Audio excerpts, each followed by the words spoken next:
Breaker মিকো এবারে যেভাবে ক্ষিপ্ত উঠেছেন 2xd এর উপরে, যদি বাই এনি চান্স একে একে প্লেয়ার লুজ করতে থাকে 2xd, তবে ঠিক সেই ব্যাপারটা আবারও রিপিট হবে যেটা খানিকক্ষণ আগে হয়ে গেল একটি টিমের সাথে। এবং আমার মনে হয় 2xd এতটা তার প্রান্তে এসে একেবারেই চাইবে না। যদি রেড হক এবার পুশ করছে Bangladesh top 1 versus red hawk, Bangladesh top 1 versus red hawk, long রেঞ্জের থেকে 5 শটে গিয়েছে নেদারদের শট, স্পিকারের pressure and good by.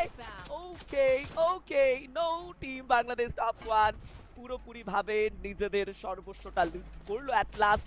নেজাত flicker to raise যারা একটা পজিশন ছিল তাদের, পারফরম্যান্স দেখিয়েছে এবং অমিচুনি ভাই সেম পথে হেঁটেছে 2xd অলসো। লাস্ট 3 টিম আমরা দেখতে পাচ্ছি আর 3টি টিমকে যারা লড়াই করছে এবার। ব্রিটিশ ওপেনের জন্য খারাপ পজিশন ছিল, স্টার্টিং এ মেনশন দিচ্ছিলাম যে ওই জায়গাতে যদি আরেকটু বেশি সময় থাকে গ্যানেডের হামলা হলে সেইখান থেকে বেঁচে ফেরা পসিবল হবে না, সেটাই হলো। জেবিরা স্টেবল মনে হচ্ছে, এখন স্ট্রং একটা টিম রূপে রয়েছে বর্তমানে, 15 কিল হাতে রয়েছে তাদের, মাঠে বর্তমানে 3টা স্ট্রং টিমকে দেখতে পাচ্ছি। RSK JB versus Nova night, 4 জন প্লেয়ারের সুবিধা রয়েছে দুটো টিমের কাছে। এনকের কাছে মেন পর শুধুমাত্র 3টা চার্জই করা হচ্ছে এনকের উপরে, রাস্টকে নকডাউন করা হয়েছে, ফুল টিমকে ওয়াইপ আউট করে দেওয়া হলো। এখন সবচেয়ে বেস্ট দুটো টিমের ফাইট আমরা এনজয় করতে যাচ্ছি, JB versus RSK. What is going on? Already একজন মেম্বারকে হারিয়েছে জেবি, সেইখানে মিকোকে রিভাইভ দেওয়া পসিবল না, জেবি ফ্রিককেও নকডাউন করা হয়েছে, রিয়াককেও নকডাউন করা হয়েছে, শুধুমাত্র একজনের live.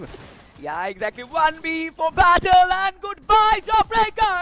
Another booyah goes from the side of Team Red Hawk. Wow.